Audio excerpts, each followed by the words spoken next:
नमस्कार दोस्तों, कैसे हैं आप सब लोग। तो आज हम डिस्कस करते हैं द इलेक्ट्रिसिटी अमेंडमेंट बिल 2021, जो कि इसी बार की जो अभी संसद चल रही है वो 10 अगस्त से 13 अगस्त के बीच में यहाँ ये इसको रखा जा सकता है टेबल पे।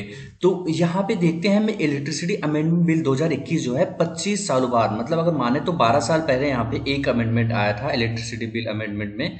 तो अभी जो है एक बड़ा रिफॉर्म देखने को मिल रहा है कि हम जो है एक बड़ा रिफॉर्म देख रहे हैं जो कंज्यूमर की तरफ से सोचा जाए, जो कस्टमर की तरफ से जो इलेक्ट्रिसिटी यूज करते हैं उनके लिए काफ़ी फायदेमंद होगा।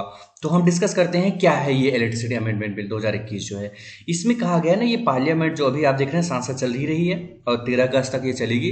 तो इसमें ये कहा गया कि 10 अगस्त से 13 अगस्त के बीच में जो है इसको यहाँ पे इस बिल को पास कराने के लिए रखा जा सकता है। इस बार की जो 17 मतलब यहाँ पे बिल रखे गए थे पास कराने के लिए, तो इसी बिल में यहाँ पे रखा गया था 12 जुलाई की कंसर्न करके।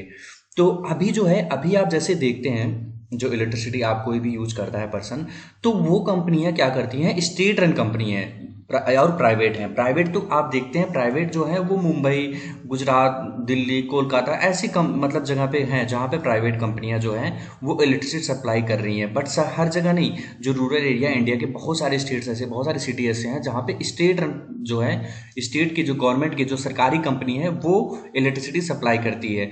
और वहाँ पे पावर डिस्ट्रीब्यूशन जो होता है वो भी मतलब सरकारी कंपनी है, जैसे डिस्कॉम्स होती है, मतलब कंपनियां जो होती हैं, बहुत सारी सरकारी कंपनियां जो इलेक्ट्रिसिटी सिर्फ बनाती हैं।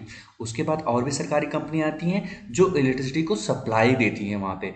तो यहाँ पे उनकी मोनोपोली है और मोनोपोली की वजह से ये क्या कर रहे हैं कि कंज्यूमर के पास कोई ऑप्शन नहीं होता कि वो इलेक्ट्रिसिटी, मतलब अगर आपका कट जाता है, आपकी बिजली कटती है, आपको बिजली इलेक्ट्रिसिटी से आपको सेटिस्फाई नहीं हो उनके सर्विसेज से, तो आप चेंज नहीं कर सकते। जैसे आप मोबाइल आप यूज़ करते हो, मोबाइल सर्विस यूज़ करते हो कि आपको वोडाफोन का, आइडिया का अच्छा नहीं नेट चल रहा है, एयरटेल नहीं, तो आप जियो में जा सकते हो। जियो का अच्छा नहीं चल रहा है तो आप एयरटेल, वोडाफोन में आ सकते हो। बट यहाँ इलेक्ट्रिसिटी में आप ऐसा नहीं कर सकते। लेकिन अब ये जो सर्विसेज हैं अब ये दी जा रही हैं। अब जो है जो मतलब कंज्यूमर होंगे उनके लिए इस तरीके का प्रावधान किया जा रहा है इस इलेक्ट्रिसिटी अमेंडमेंट बिल में, जिससे वो अपने सर्विस प्रोवाइडर को भी चेंज कर सकते हैं। तो इसमें कहा गया है कि बिल्स में कहा गया है कि कुछ कंपनियां अब प्राइवेट सेक्टर की जो होगी वो आएंगी यहाँ पे सप्लाई देने के लिए। जैसे देखिए, जो कम मैंने हमने बात किया ना कि कंपनी जो है, कुछ कुछ कंपनियां ऐसी होती हैं, स्पेसिफिक कंपनियां जो इलेक्ट्रिसिटी बनाती हैं, और कुछ डिस्कॉम कंपनियां होती हैं जो डिस्ट्रीब्यूट करती हैं। फिर उसके बाद अब एक और बनाया जा रहा है स्टेप 3 जो है वहाँ पे, कि कुछ ऐसी कंपनियां होंगी जो आपके घर तक मतलब वहाँ पे बिजली पहुँचाएंगी, सर्विसेज देंगी। मतलब एक कंपनी बना रही है, दूसरी कंपनी कैरी कर रही है, बिजली को पहुँचा रही है, और तीसरी कंपनी जो है वो सर्विसेज आपके घर तक पहुँचा रही है।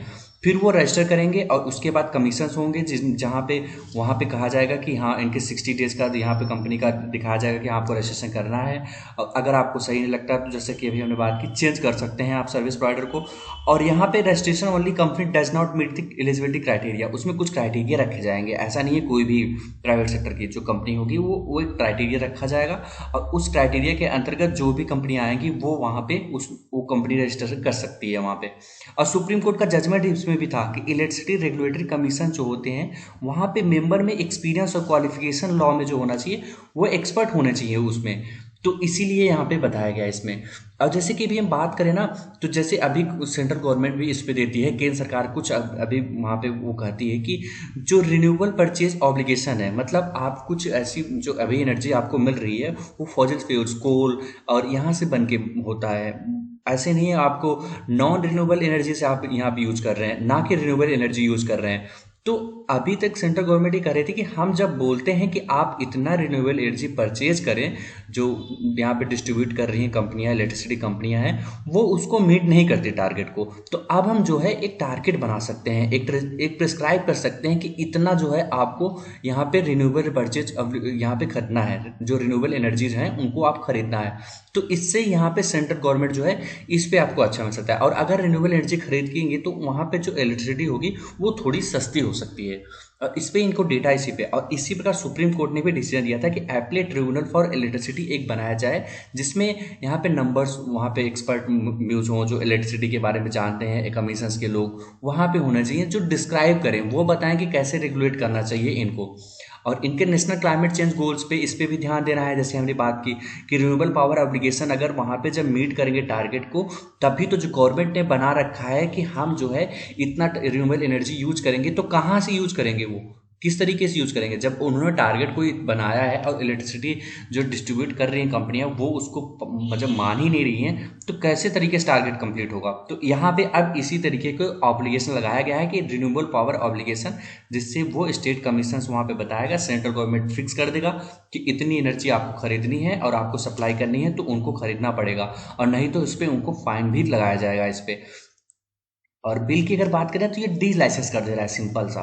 जो अभी लाइसेंस लेना पड़ रहा है ना बहुत ज़्यादा कंपनियों को कि हाँ आपको लाइसेंस मिलेगा तभी आप काम कर सकते हैं, जो डिस्ट्रीब्यूशन कंपनी इसमें, तो वहाँ पे ना डी लाइसेंस से कर रहे हैं। 25 साल बाद ऐसे रिफॉर्म देखने को मिल रहा है कि अब यहाँ पे डी लाइसेंस कर दीजिए, कंपनी का रजिस्ट्रेशन होना चाहिए, वो क्राइटेरिया मीट करे और उसके बाद वो सप्लाई कर सकती है। यहाँ जरूरी नहीं है कि वो कंपनी को एक लाइसेंस लेना पड़ेगा, सरकार को दिखाना पड़ेगा हम इतने दिन इस सेक्टर में, ऐसा कुछ नहीं है। यहाँ पे 6 मंथ का यहाँ पे कुछ एक्सपीरियंस आपको दिखाना पड़ेगा कि हाँ आपने काम किया है, आपके पास एक्सपीरियंस है, आपके पास टेक्नोलॉजी है, आपके पास पूरा इंफ्रास्ट्रक्चर है, इस तरीके से आपको आप ये जो इलेक्ट्रिसिटी है उसको डिस्ट्रीब्यूट कर सकते हो, देन आप रजिस्ट्रेशन करवा के आप वहाँ पे सर्विसेज दे सकते हो। और अभी तक ना बात करें ना तो बहुत ये कम क्यों कहा जा रहा है इसमें, देखिए कुछ लोग एक्सपर्ट्स उसमें यहाँ पे क्रिटिसिज्म का कर रहे थे कि जो अभी जो कंपनियां हैं, जो डिस्कॉम कंपनियां, उनको लॉस बहुत हो रहा है। मतलब अगर हम बात करें ना तो उदय स्कीम के डैशबोर्ड पे जहाँ पे ये बात की जा रही थी कि डिस्ट्रीब्यूशन जो कंपनियां होती हैं उनको लॉस किस वजह से हो रहा है, उनको मतलब 12 स्टेट्स ऐसे हैं जहाँ पे 25% लॉस सीधा सीधा हो रहा है, 6 स्टेट्स ऐसे हैं जहाँ पे 12 से 15% लॉसेज हो रहे हैं।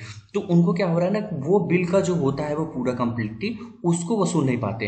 तो यहाँ पे इनकी तरफ बात नहीं की जा रही है। तो ये कह रहे हैं कि अगर प्राइवेट सेक्टर्स की कंपनियां आएंगी तो वो थोड़ा सा इसमें कंपटीशन होगा, और कंपटीशन होगा तो उसमें लोगों को फायदा इसमें दिखेगा। जैसे पहले सरकारी कंपनी 1-2 रहेंगी तो उनके वो अपना प्राइस कम नहीं कर सकती या ज़्यादा नहीं कर रही हैं, सब कुछ अपना कार्टेल बना हुआ है। तो उसमें जैसे अब प्राइवेट कंपनी आएंगी तो लोग जब अच्छी सर्विसेज मिलेगा लोगों को तो वो उसका बिल देने के लिए भी आगे आएंगे।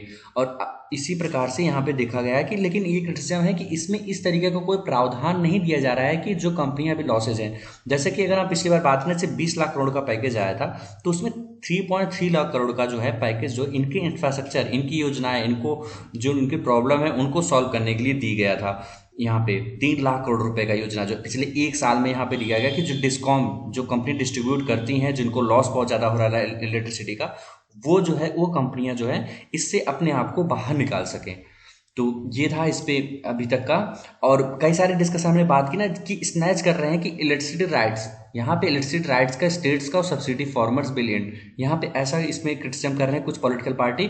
बट अभी हमने इससे बात की ना कि यहाँ पे ऐसा नहीं है, क्योंकि अब आपके पास क्या हो जाएगा, आपके पास राइट टू पावर होगा कि आप राइट, आपके पास एक अधिकार होगा कि हम जो है हमें 24 घंटे बिजली चाहिए, जिससे अगर आपको सही अच्छी बिजली नहीं मिलेगी तो आप कंपनी प्रोवाइडर, जैसे कोई अच्छी कंपनी होगी जो अच्छी सर्विसेज देगी, 24 आवर्स लाइट आपके यहाँ दे रही है, इलेक्ट्रिसिटी दे रही है, तो आप उसका यूज करेंगे। अगर आपको उसका सर्विस अच्छा नहीं लगता तो नेक्स्ट कंपनी, जब प्राइवेट कंपनी कंपटीशन में रहेगी, वो कहेगी कि हम जो है 24 आवर्स दे रहे हैं, तो हम जिससे यहाँ पे आप उसी कंपनी का यूज कर लोगे। जैसे अडानी, यहाँ पे देख लो, अडानी सेक्टर मुंबई के जो ग्रेटर मुंबई है वहाँ पे वो इलेक्ट्रिसिटी की सप्लाई देते हैं, तो वहाँ फुली 24 आवर्स वहाँ पे इलेक्ट्रिसिटी की सप्लाई वो देते हैं। और कुछ भी कोई प्रॉब्लम होगा तो 15-30 मिनट्स के अंदर आप वहाँ पे तुरंत उनकी सर्विसेज को आप देख सकते हैं।